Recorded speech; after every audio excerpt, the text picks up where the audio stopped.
I'm Matt Reese. I'm the editor for Ohio's Country Journal, and we are continuing our Cab Cam series for 2024 here. I am with Ray Van Horn. We are in Morrow County, and we are in a beautiful wheat field that's had a few challenges, Ray. It looks pretty good, but there are some challenges out here we're going to be talking about. This Cab Cam series is brought to you by Precision Agri Services, so be sure to check out the website and video at the end of this video.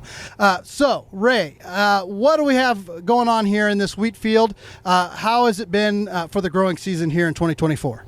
It's been a rough year so far here in Morrow County. Been trying to go for some high yielding wheat, but the storms and Mother Nature had a different idea.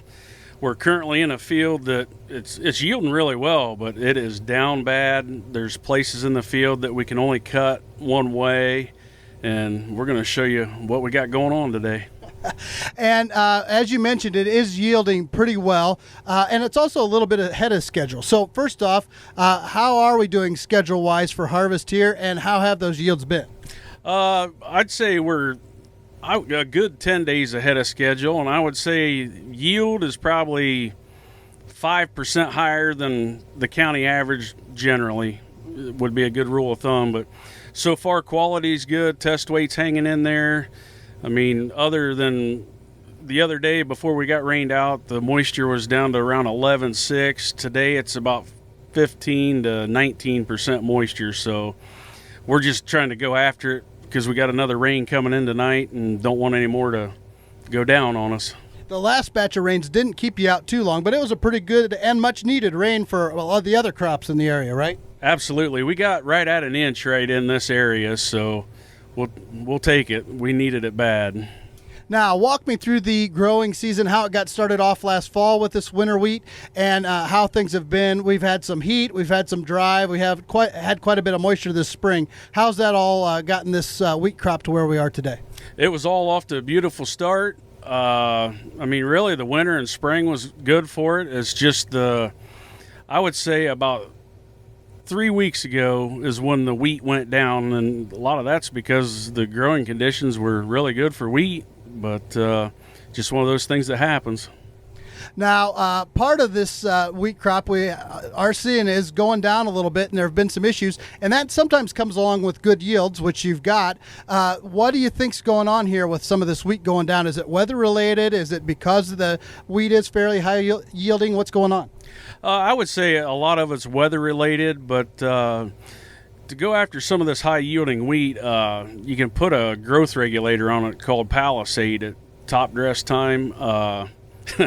And I'm not going to lie, I didn't do it this year, and that was a big mistake on this farm. Now, other farms I've done it on, and it's not an issue, but I don't know how it got left out of the tank on this, or I should have done it, but this is an experiment, so it's just one of those things that happens. And what about your nitrogen program for this wheat? How did that play into things? I mean, I've kind of always did the same thing. We always split apply, but the growing conditions were so good this spring for the wheat. I think that's why it's got so big on us and started to go down. But like I said, the storms, I think, did us more damage than anything. Mm-hmm. What about fungicide application? Did that work into your program? Absolutely. We fungicided every acre, and it definitely helps for quality.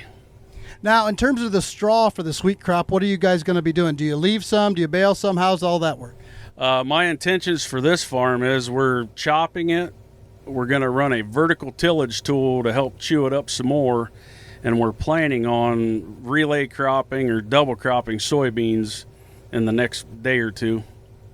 And you also serve on the small grains board and have a little bit different perspective as a result of that in terms of the big picture for wheat here in Ohio. And you have some responsibilities at the national level. You want to tell us about that and anything interesting going on there?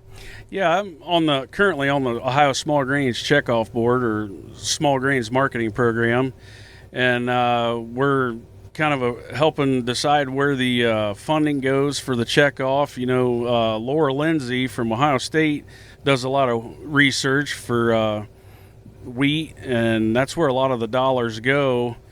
And then I'm also on the U.S. Wheat Board, and it's an export market development program. And I was fortunate enough to host a trade team last fall with U.S. Wheat with Kofco from China, and they was a very, very large purchaser of soft red wheat here in Ohio. What are some of the key challenges, big picture, we're seeing for wheat here in Ohio that you guys are looking at and maybe on your radar? Vomitoxin's always a huge issue, and that's where a lot of the checkoff dollars are going right now. We're trying to figure out, is there a model, weather model, for the checkoff or the vomitoxin, like a trigger if there's something that's going to show up. Yeah, that's a continual challenge, but not too big of an issue this year, at least from what I've been hearing around most of the state. No, right now the quality's been good. Vomitoxin's not an issue, but the later the season goes, it could get worse. We don't know, but it's just Mother Nature plays a big role in that. So, thanks to Ray Van Horn here in Morrow County talking about wheat, and thanks to Precision Agri-Services for sponsoring this Cab Cam series. This Cab Cam series is made possible by Precision Agri-Services, Inc.